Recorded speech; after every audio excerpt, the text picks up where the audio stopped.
Disclaimer! Spoilers for the JJK manga. If you're not caught up, don't be mad at me if you find out something that you don't want to know. Let's be real, guys. We all know who Gege's favorite in JJK actually is. So Yuji as the MC has been dragged through the mud during the story, going from one traumatic experience to another since the beginning of the series, almost like if he's cursed or something. But with the latest chapter dropping, I think we can confirm that our boy Yuji Itadori is one of the heavy hitters in the series and can hang with the big boys as a special grade sorcerer. And I already know what some of y'all are saying, and no, I'm not saying that Yuji could actually beat any of these guys, although if he has Sukuna's domain.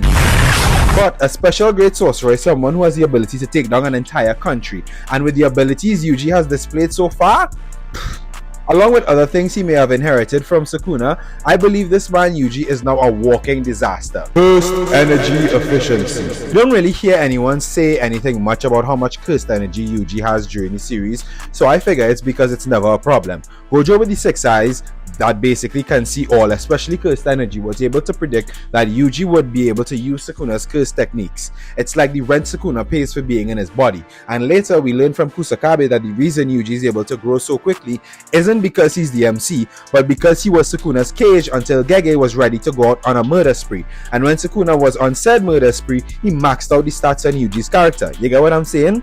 Essentially, just like an athlete perfecting a shot after practicing it a bunch of times, Yuji's body has learned special grade sorcery from Sukuna using it a bunch of times while he was in control of Yuji's body. Even from the beginning, Yuji learned mad quick how to control his cursed energy, first in training with Gojo and then landing black flashes against Hanami, correcting the cursed energy lag and divergent fist. Bro then went on to learn blood manipulation, reverse curse technique that he used a bunch of times, which is supposed to burn large amounts of cursed energy, and simple domain. And remember, he used all these techniques back to back, healing himself using a freshly awakened technique, which Sukuna says is the reason the output was low. This man Yuji has been on a legendary run, and I think the one-eyed cat has finally decided to stop dogging him. But actually the reason he can do all of this is because not only does his body remember Sukuna's cursed technique, but it also remembers his cursed energy efficiency. Yuta said that along with Sukuna having double his cursed energy, so double a bottomless well, I guess, his efficiency when he activates a technique is so sharp that he barely uses any cursed energy. If Yuji's body remembers how to use cursed techniques, why wouldn't he remember the efficiency with cursed energy? This along with Yuji stating that he's essentially a cursed object soaked in Sukuna's cursed energy.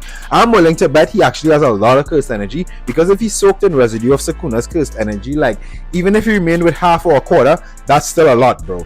And now that we've resolved that he can basically use techniques as he wants because it seems he has high efficiency, let's establish this man is an absolute tank. Not only are his physical stats possibly on par or greater than Maki's, bro's understanding of cursed energy is on another level right now. Landing one black flash makes manipulating cursed energy as easy as breathing. Gojo hit 2 and restored his RCT. Sukuna hit 4 and regained his domain. Yuji landed 8 black flashes consecutively. Bro, he is Sukuna right now with I'm sorry, I couldn't even say that part seriously. What I really mean to say is, he comes to his precise skill at sorcery, right now I think it's on par with Sukuna the way he's been fighting. Even Sukuna was surprised that this man Yuji was using a binding bow to fire dismantles at the boundary of Sukuna and Megumi's soul. You hear that? That sounds just like when Sukuna was explaining how he forced Megumi's soul to undergo the burden of Mahoraga's adaptation. Yuji has a goal and he knows exactly how to use all his moves to accomplish this goal. This confirms that Yuji can target the soul with all his attacks, not just physical ones. So along with him being an insane close combat brawler who is basically unbeatable in hand to hand, he now has range attacks and can directly attack the soul. With his physical stats, bro, you need an army to stop him at this point. Like, no, literally. And with the efficiency he's displayed with his technique, imagine him firing dismantles like this at regular people, bro. They'd be all cooked. We know bro has insane stamina. His soul was at 10% when he beat Mahito, bro.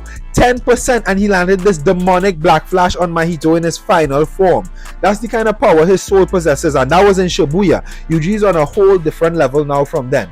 A level in which I believe he has transcended to the status of special grade. I mean, he literally trained to do all of this. Akari said that no one could go into the fight without anti-domain capabilities or RCT. Being able to heal yourself and having anti-domain capabilities alone places you in a higher level than most sorcerers. Plus, the last couple chapters, Yuji has been on a generational run.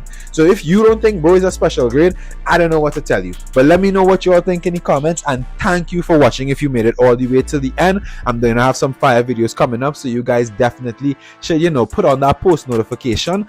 And until next time, peace out.